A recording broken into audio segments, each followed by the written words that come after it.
I was always the person everyone turns to pag kailangan. Pasuyo naman ako, pasalo muna ako, lagi ko silang pinagbibigyan. Nung minsan akong nangailangan, nagulat ako ni isa sa kanila wala akong malapitan. Kesyo madaming gagawin, ang daming rason, ang daming dahilan. It took me 4 long years to realize na, ang tagal ko na pala talagang nagsusunod-sunuran. Hinahayaan ko silang lumipad sa ideyang ako ang pinagmulan. Pero kahit kailan di ako na-recognize, di na-promote, nananatiling utusan. Pero hindi na ngayon. Natuto na akong pumalag at lumaban. Ako si Jenny. Sa kagustuhan kong maging kaibigan, I became a pushover.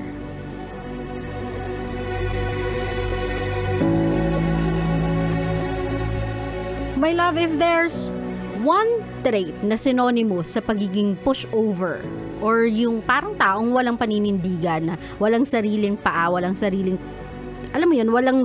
disposition sa buhay. Yun, my love, ay yung pagiging people pleaser natin. Sa kagustuhan natin na lahat ng tao okay tayo with. Lahat ng tao gusto tayo. Wala tayong gustong masaktan, wala tayong gustong matapakan, or ayaw natin na may nagagalit or naiinis sa atin. With every request, with every pasuyo, with every favor, we say yes to them. Because kahit papano, we want them to have in mind that we are the type of people that they can turn to kapag kailangan nila ng tulong. So that kapag tayo yung nangangailangan, kapag tayo yung may favor to ask, hindi tayo ganong mahihirapan. That should have been the case. In a perfect world, that could have worked. People could have seen you as that. People could have valued you as a friend, as a great co-worker, as a team player, but some people are just gonna take advantage of you. Advantage of the naive. Parang yung naivety ba ang tawag doon? Hindi ko alam kung yun yung tamang term, pero yung pagiging naive mo, pagiging manhid mo, that some people are just using you. But they don't really care about you. That's when you become a pushover sa mata nila. That's when you become a people pleaser. To the point na hindi mo na trabaho, hindi mo na dapat ginagawa. Sinasaklaw mo just because gusto mo yung quote-unquote makisama, makibagay. My love, that's something that you do when nagsisimula ka pa lang sa isang environment siguro. Given yan kumbaga parang it's one of the unspoken rule kapag bago ka sa team. You do the grunt works kung tawagin nila.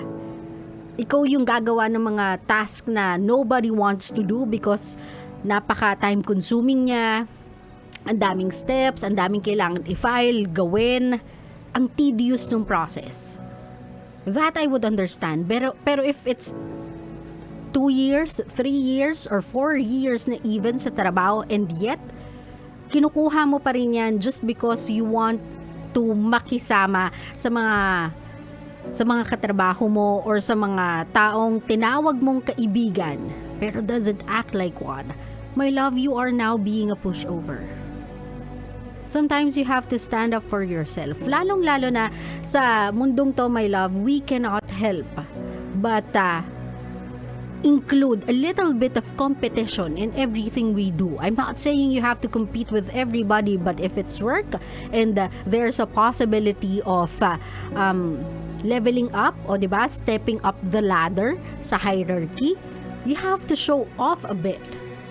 And hindi mo pwedeng ipakita sa lahat yung bala na meron ka. You cannot teach everybody yung things that are uniquely yours kasi that will be your edge. Kasi whether we like it or not, my love, yes, you can establish friendship within your workspace, within your career, but at some point, you have to know when to compete. Kailangan mong umangat Kailangan mong maging successful You have to be recognized. And if you know that you have what it takes to be recognized, you have what it takes to be successful because matalino ka, magaling ka, you know what you're doing, expert ka sa ginagalawan mo, you cannot teach everybody your trick. Kasi mawawalan ka na ng alas sa sarili mo. I understand na gusto mo makisama. I understand that you wanna belong.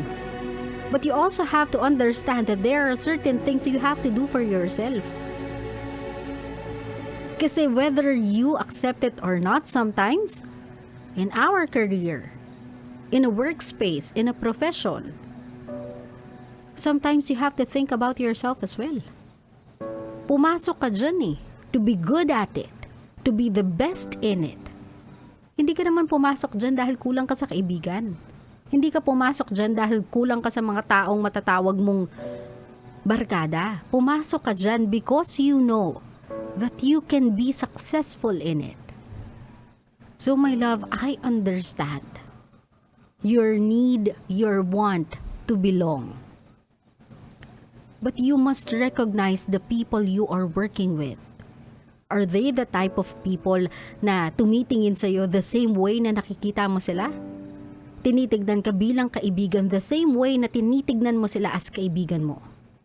Kasi if that's not the case, then you are just presenting yourself to people who can easily take advantage of you.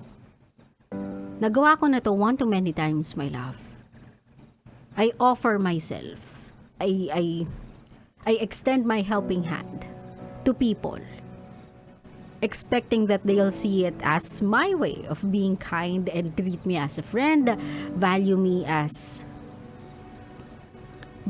one of the people na, alam mo yun, alam nilang mabait sa kanila. But after everything na ginawa ko for them, after giving them my service, my help, without asking anything in return, I didn't even ask for recognition. After nung phase na yun na kinailangan nila ako, sometimes I can see them and they can see me, and it's as if they don't know me. Just because my name is not someone na masasabi mong famous talaga. They just look at me as if wala lang. Walang nangyari, wala kaming pinagsamahan, wala kaming pinagdaanan. It hurts. And that's when I learned, and that's when I realized na sometimes, it's not me being too kind. It's me offering everything I have for free. For anyone to take. Without keeping some for myself. Nawawalan ako ng sense of value sa sarili ko.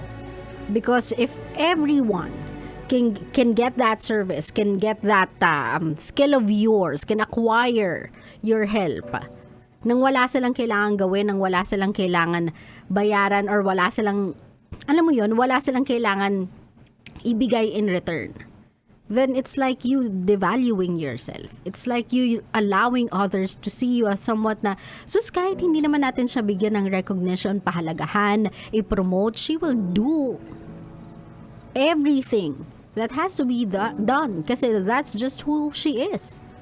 She does things. No need for recognition.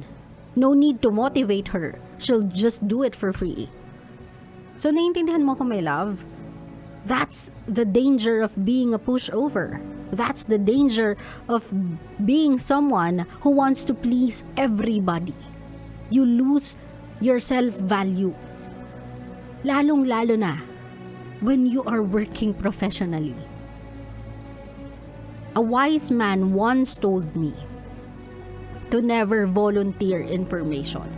If there's something that I know that I can do best, then let it be my ace. Let them hire me for it. Kasi if I offer it for free, no one will ever pay me for it. And that's something that I can do and no one can.